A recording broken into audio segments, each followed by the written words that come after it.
This is one of those times where I'm not going to give you some crazy convincing intro. I'm just going to let this montage play.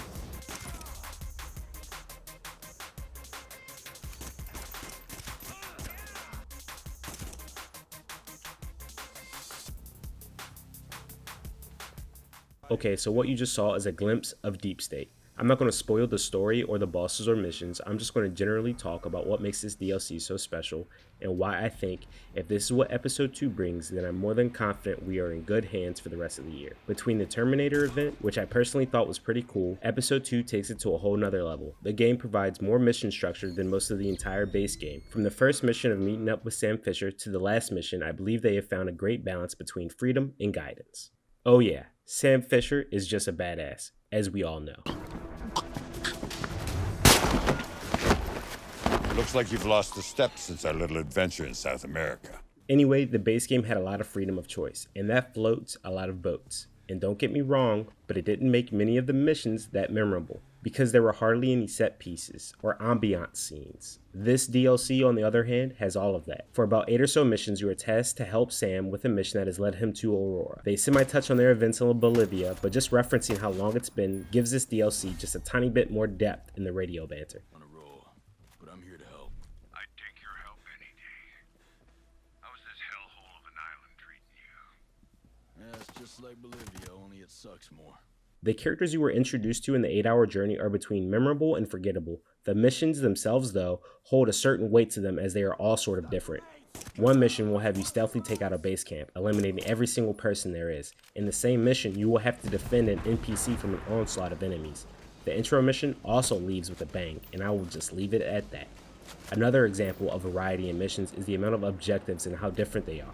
One mission, you will have to sneak in and sneak out of a neighborhood without getting caught at all, while another will have you sabotaging a power plant. It felt great, and honestly, it felt a bit like Splinter Cell. So of course, I'm a huge Splinter Cell fan since the original. So I was glad to find out they didn't just throw Sam Fisher into Ghost Recon, they threw Splinter Cell into Ghost Recon. Let me explain. Each mission has come away with a way of tackling it. Well, I felt in particular these missions were meant 100% to be stealth if given the possibility. This is a very old Splinter Cell philosophy that if looked at hard enough, there will always be an easier and quieter way in. All in all, the 8 hours were a blast from beginning to end. It felt like stealth and tactics were brought back into the game. I was using tools I never had to use before because of the layout and situation. Now don't get this confused, you can still Ghost Recon Mountain Sniper or Brute Force Terminator Truck if you want to, but it's nice to see an emphasis on stealth, even if it's only for a portion of the mission. The AI is also smarter, but they are still not without their faults. You can also tell the developer really did a terrific job with the music and placement of it. Along with some of the guard banter and civilian banter, these 8 hours made the game feel more alive.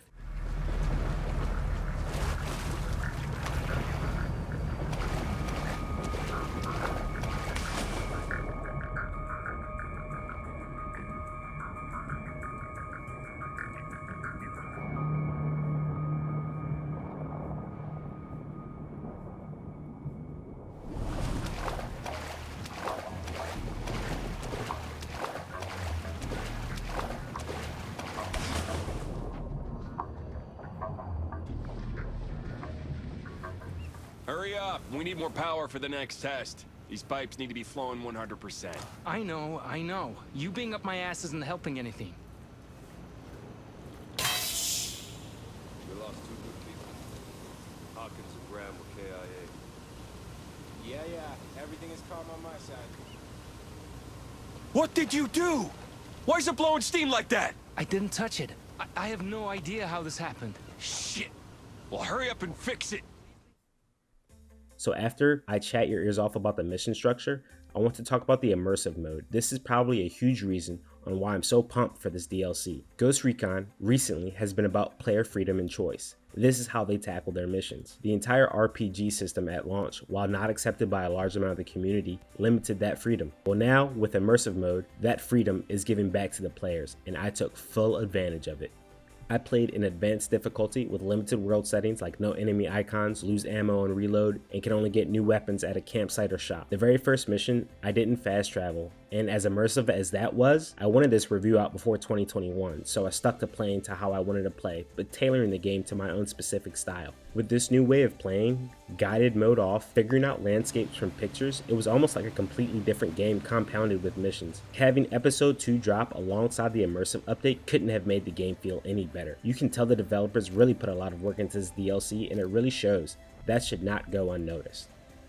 So now that the 2 big ticket items are out of the way, great missions, great gameplay, episode 2 came with 2 new classes, Echelon and Engineer.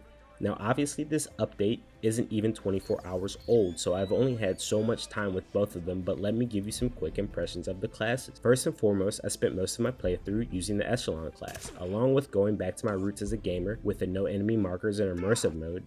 This made his wall hack ability a no-brainer. Also, who doesn't love that night vision sound?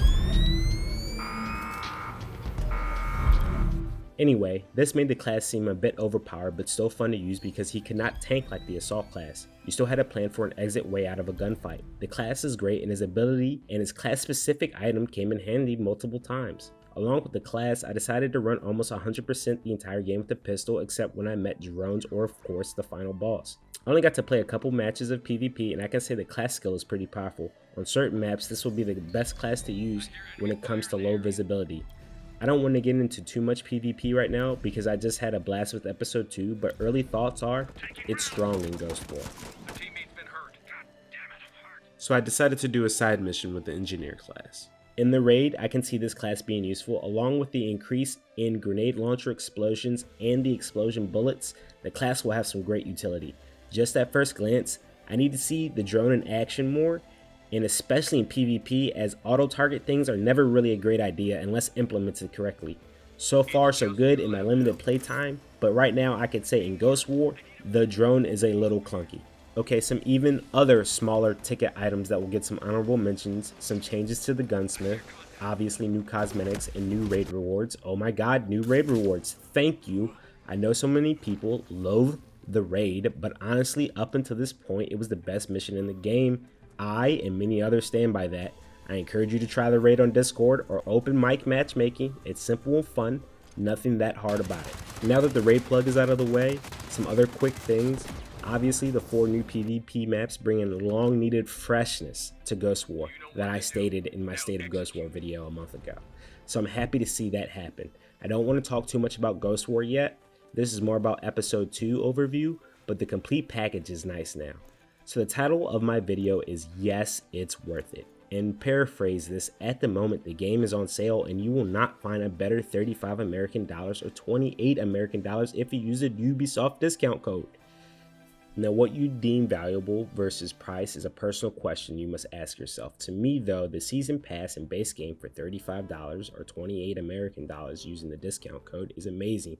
I bought the Ultimate Edition on sale for around the same price. Now I can say that this is a fair price including the new missions with the immersive experience, and the single player alone is a game changer. But now the new missions on top, that's the cherry, that's the dessert. It's the best part of the meal. Just as well as the package of Breakpoint is not complete by any means. I did run into some bugs and I didn't love everything about the DLC. Now I'm not going to give this a score review or anything like that. I'm just going to say that there were 2 instances in my 8-hour playthrough that reminded me I was playing a video game. Now I mean this in the literal sense. When I get stuck in a mountain, my immersion is gone instantly. That happened. Sure, bugs happen, it's an open world game and you run into some bugs. Some of them, like getting stuck in that hill, made me lose progress, but it is what it is. Then there's the second instance, which is the final boss. I won't go into too much detail, but without even knowing it, I cheesed the final boss by accidentally going up someplace out of reach. I was basically only harmed by small enemies, but nothing was a threat. But outside of that, episode 2 Deep State was a knockout of the park. I highly recommend it if you're finally searching for that third-person tactical shooter that is no longer tailored to RPGs but how you want to play. Deep State, from the beginning to end, was one hell of a ride. That ride is worth the price, and please get it before the sale is over. I don't want anybody spending more money than they have to, but if you're wondering if now is a perfect time to jump in, like yes, like now is a perfect time and a perfect price to jump in. I hope I gave anyone out there some clarity on the DLC. Let me know what you think if it's still not worth the price to you, but just know I understand that too. Ubisoft Paris isn't afraid to admit they still are working on the game, and neither am I. I don't want anyone to miss out on a good time. Till the next one, guys, be well.